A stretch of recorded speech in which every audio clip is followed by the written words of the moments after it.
जब हम सफ़र या यात्रा की बात करते हैं तो दिमाग में क्या आता है? हवाई जहाज से कुछ ही घंटों में दुनिया के एक कोने से दूसरे कोने तक पहुंचना, या फिर वो सफ़र जो एक बीज जमीन में बोने से शुरू होकर हमारी थाली तक पहुंचता है। आज हम भारत की इन्हीं दो बहुत अलग लेकिन ज़रूरी यात्राओं की पड़ताल करेंगे। ये सवाल काफ़ी गहरा है ना? एक सफ़र हमें आसमान की ऊंचाइयों पर ले जाता है और दूसरा हमें हमारी जड़ों से, हमारी ज़मीन से जोड़ता है। आज हम इन दोनों ही दुनियाओं को थोड़ा और करीब से देखेंगे और समझेंगे कि ये कैसे हमारी ज़िंदगी का हिस्सा हैं। तो आज का हमारा सफ़र कैसा रहेगा? हम भारत की हवाई यात्रा से शुरू करेंगे, फिर देखेंगे कि हमारे एयरपोर्ट्स कितने बड़े हो गए हैं, और उसके बाद ज़मीन पर उतरकर खेती की दुनिया को समझेंगे।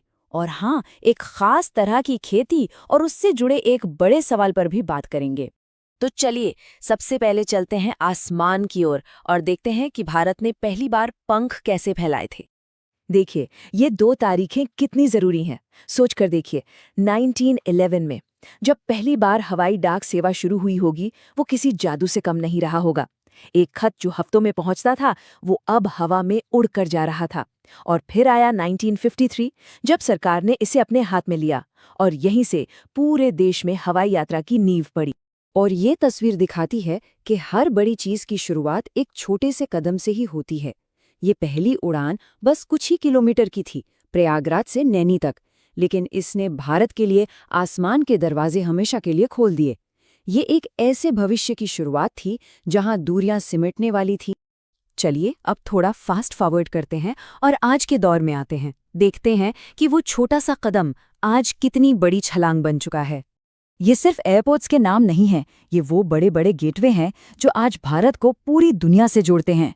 दिल्ली का IGI, मुंबई का छत्रपति शिवाजी महाराज इंटरनेशनल एयरपोर्ट, कोलकाता, चेन्नई और हैदराबाद के ये एयरपोर्ट्स, ये वो हब्स हैं जहां से रोज लाखों लोगों का सफर शुरू और खत्म होता है। जरा सोचिए, सफर करने का तरीका वक्त के साथ कितना बदल गया है।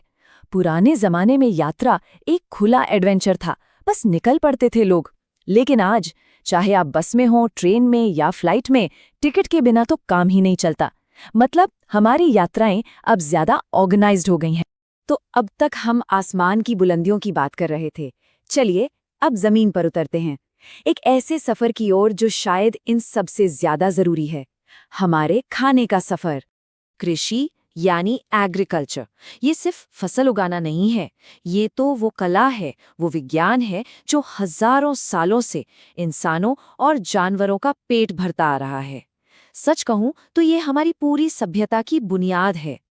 अब जैसे सफर करने के कई तरीके होते हैं, वैसे ही खेती के भी कई रूप हैं। कुछ लोग सिर्फ अपने परिवार के लिए खेती करते हैं, जिसे निर्वाह कृषि कहते हैं। कुछ बड़े स्केल पर फलों सब्जियों की बागवानी करते हैं। और एक बहुत पुराना तरीका है जिसे स्थानांतरित कृषि कहते हैं, जिसके बारे में हम अभी बात करेंगे। निर्वाह कृषि का मतलब सीधा सा है, जीने के लिए खेती।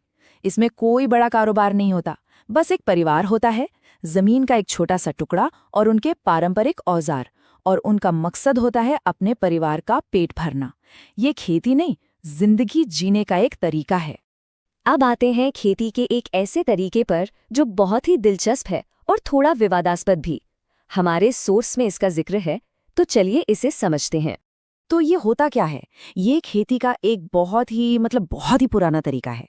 इसमें किसान क्या करते हैं, जंगल के एक हिस्से के पेड़ पौधों को काटकर उन्हें जला देते हैं। अब जो राख बनती है वो खाद का काम करती है और जमीन को उपजाऊ बना देती है। फिर वो वहां कुछ साल खेती करते हैं और जब जमीन की उपजाऊ शक्ति कम हो जाती है तो वो उस जगह को छोड़कर आगे बढ़ जाते हैं।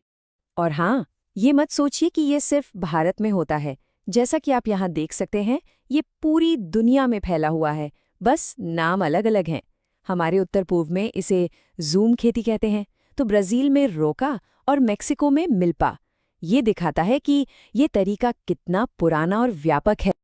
लेकिन यहीं पर कहानी में एक मोड़ आता है।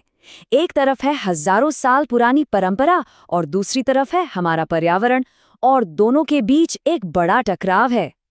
तो सवाल ये उठता है कि अगर ये तरीका इतना पुराना है, इतना फैला हुआ है, तो फिर कई देशों में इसे बैन क्यों किया गया है? आखिर दिक्कत क्या है? कोई तो बड़ी वजह होगी। इसका जवाब इसके दूसरे नाम में छिपा है, स्लैश एंड बर्न या कर्तन दहन कृषि। पेड़ों को काटना और फिर उन्हें जलाना। जैसा कि सोर्स बताता है, ये तरीका पर्यावरण के लिए बहुत नुकसानदेह है। इससे जंगल भी खत्म होते हैं, प्रदूषण भी फैलता है और जमीन का भी नुकसान होता है। और बस इसी वजह से इसके पर्यावरण पर बुरे असर के चलते दुनिया के कई देशों ने इस पर रोक लगा दी है। ये परंपरा और पर्यावरण के बीच एक सीधी टक्कर है, जहां हमें चुनना पड़ता है कि क्या ज्यादा जरूरी है। तो आखिर में ये सवाल हमारे सामने है। एक तरफ है हमारी आधुनिक यात्राएं जो हमें तरक्की की राह पर तेजी से आगे ले जा रही हैं, और दूसरी तरफ है हमारी खेती जैसी प्राचीन यात्राएं जो हमारे वजूद की बुनियाद हैं।